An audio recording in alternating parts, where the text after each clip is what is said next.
So all we have to do now is advance the time to see exactly how we fared. Now the delta is 0.91. So for every dollar that the Qs rise, we should gain 91 cents in profit. Let's advance the time one day at a time. Okay, on the 17th, the Qs were down just a little bit, 16 cents. We lost $23 so far on our one option. On the 18th, it was a weekend. The 19th is a Sunday, so we have to advance to the 20th. At the 20th, the index, the ATF, rose 28 cents, and we are at a loss of $7. On the 21st, the index rose $1.16, and we now have a $99.50 profit with a single contract.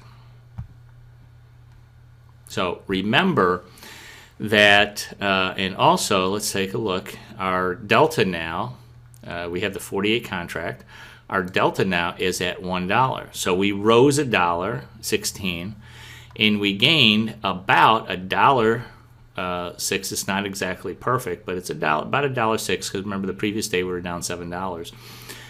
We rose about $1.06 in our option price with a delta of 100. It's now trading for $7.11 to $7.35, rising approximately $1 from our $6.23.5 price that we paid for it.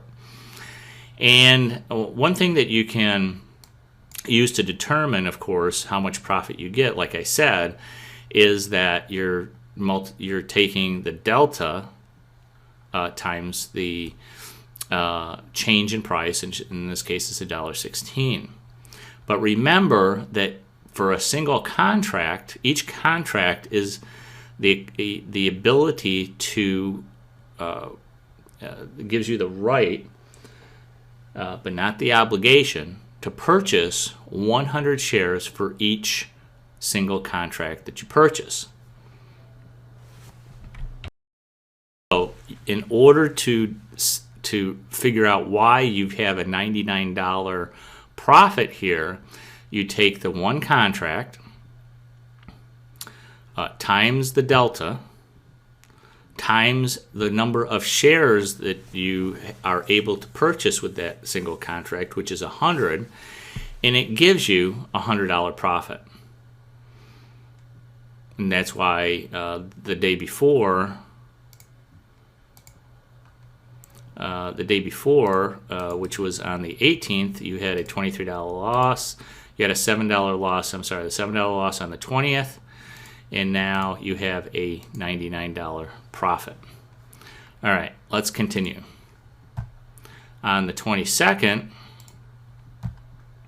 the index lost 39 cents. Now you have an open profit of just $60 because the market declined.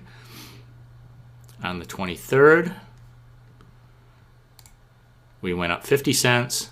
We gained about $23. On the 24th, we're down 96 cents. We lost almost $1, but we only lost about $70 in profit. Now there could be a couple of different reasons for that. Number one is volatility that I talked about before. When volatility rises, it generally keeps option prices relatively high across the board, both puts and calls. So when the market dropped and went against us, because it did so in a fairly large move at 1.73%, it kept all option prices a little bit higher because of the vega. That's why we didn't lose exactly $100. The 25th is a non-trading day. The 26th. The 27th, we were up 86 cents. And now we have a profit up above 100 at $111. On the 28th, we rose another 82 cents. Now we have a profit of $191. On the 29th, we rose 23 cents. We have a profit on the 29th now of $213. On the 30th, we rose another 75 cents. So now we have a profit of $276. On July 1st, we rose another 86 cents. And we have another profit of about $100. On the 2nd, we rose, that's a non-trading day. Sunday is a non-trading day. Monday, July 4th is a non-trading day. July 5th, the market opened again. We're up 29 cents. And we have a little bit more profit. On the 6th, we're up 19 cents. We have even more profit. On the 7th, we're up 80 cents. And now we have $509 in profit. And if we take a look at our option chain, you can see that the July 48 call is now at $11.43 asking price.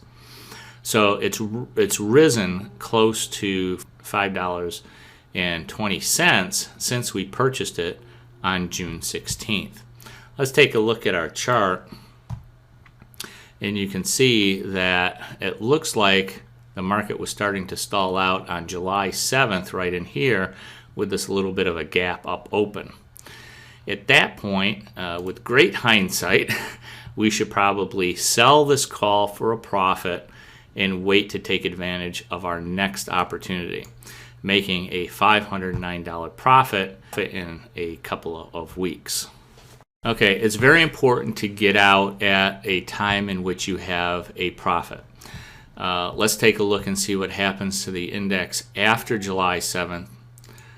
And you can see that the market starts to drop. If we held on to the 11th, remember we have a $509 profit on the 7th. If we held on to the 11th, we'd only have a $390 profit. If we held on a couple more days to the 14th, we would have a $318 profit. So our profits would begin to sink. It's possible to hold on for a while. We could go to the 20th, and we'd have a $361 profit. It's still below the $500 profit that we got on the 7th. Of course, that's with great hindsight because the market actually pulled back a little bit and then started to rally again before dropping off dramatically. It wouldn't take long before our profit, and we'd have a very, very much smaller profit. But generally, any time that you, we'll go into chart reading and technical analysis in future series here, but once you have a dramatic run up in just about any kind of stock, it's always a good idea to take profits. The reason for it is just by taking a look at this current chart. I mean, basically, the market has gone up and down without really very much movement. I mean, we've basically been in a sideways consolidation period for the entire year. This goes back to December, and we're in December again, and there's been really very little movement in the market. But within this consolidation range, there were rallies and declines that could have been taken advantage of and profited from. Okay, so that's an example of how you can profit from purchasing options. Like I said, I prefer to buy delta between 88 and 95. 88 on the low end and 95 at the high end, but 88 or 90 would be absolutely ideal. And if I was going long the market, I would want to buy an in-the-money call.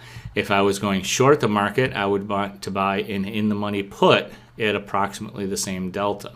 In the next video, we're going to be talking about selling calls and selling puts to profit from writing these instruments rather than buying them.